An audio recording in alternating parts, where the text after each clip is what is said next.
You may have heard of the gut microbiome, but in reality, microorganisms reside throughout your entire digestive tract.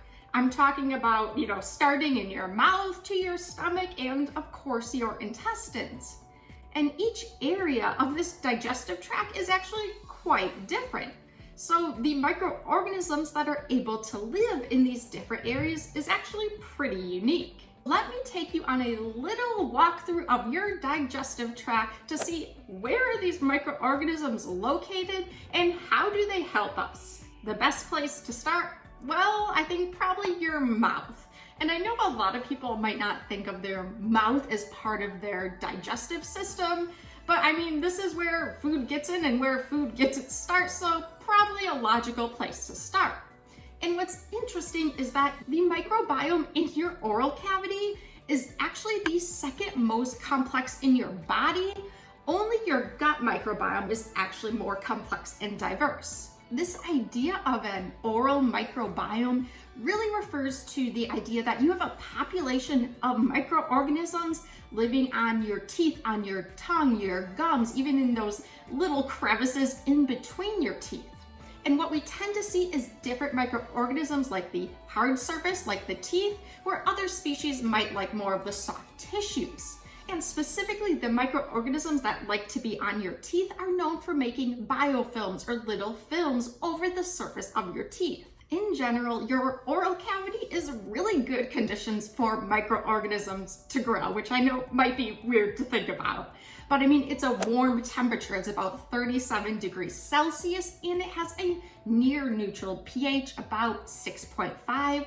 And these microorganisms love these conditions, right? This is easy living if you're a tiny organism. But even if a microorganism isn't known for colonizing your oral cavity, it's very likely they enter your body through the mouth, right? That's like the main entrance for them. Which brings me to our next stop along the journey, the stomach. If your mouth is good conditions, easy conditions for microorganisms to grow, the stomach is the complete opposite. In between meals, your stomach has an extremely acidic pH, about a pH of 1 or 2.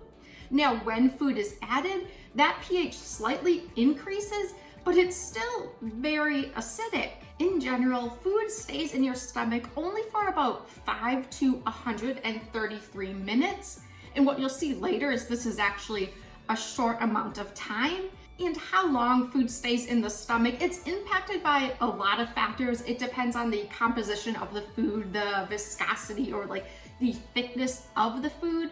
But such a short time frame means it's very hard for microorganisms to get or use any of that water or that nutrients. What also doesn't help the situation is that your gastric juices, the juices in your stomach that help start digesting that food, well, they're of course also acidic, which makes it hard for microorganisms to grow. So what we see is we have a very low density microbiome in our stomach because most microorganisms are going to have a really hard time growing in that acidic pH with those gastric juices. We do find a couple of residents here. So one species that can grow in the stomach is Helicobacter pylori. And this is simply because that microorganism can produce an enzyme that increases the pH in the immediate vicinity. There's also two other types of bacteria that are pretty well known for being able to survive very harsh acidic pH conditions, and this is Lactobacillus and Streptococcus. Next up is the small intestine, and this is actually the longest part of our digestive tract and where we see a big spike in the amount of microorganisms residing, especially after the stomach. Most food will spend about 200 to 400 minutes working its way down the small intestine, which compared to the stomach is longer, but wait till we get to the large intestine because 400 minutes is going to seem like no time at all. Like I said, the microbial cell count starts to really spike up after the stomach, and it's also seen that it increases the further down the small intestine you go. So right at the beginning, we call this the duodenum. That has a smaller number of microorganisms residing there than in the next part, which is the jejunum. And then the largest population in the small intestine is at the end, and this is in the part called the ileum. After the ileum, we arrive into the most densely populated area of microorganisms inside the human body, and this is the large intestine. The food we eat will spend about 35 hours making its way through our large intestine. So this is a very slow moving transit time. And this is quite attractive to microorganisms. It gives them plenty of time to absorb any water, ions, or nutrients from that food source, right? It's basically a party. It's a feast for them in our large intestine. This is why we see such high microbial counts in the large intestine. In fact, there can be 100 billion microorganisms per gram of gut contents. And again, that's because of this slower transit time. It's much slower even compared to the small intestine.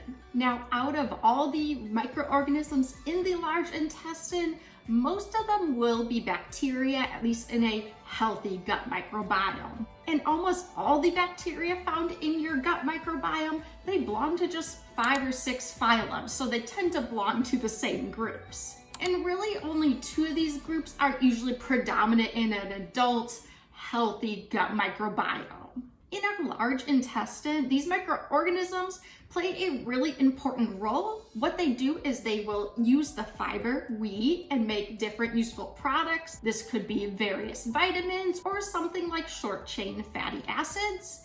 We've also learned recently that the microorganisms in our gut can talk to our brain. They interact with our immune system, our endocrine system. So they're playing all these different functions. So I hope you see that these tiny organisms, they are located all throughout our digestive tract, starting from our mouth to our large intestine. And they play a variety of different roles that really help us be healthy, active humans. I hope you enjoyed this little walk through the human microbiome. And next, I would recommend watching my video where I talk about how gut microorganisms can help lower your cholesterol.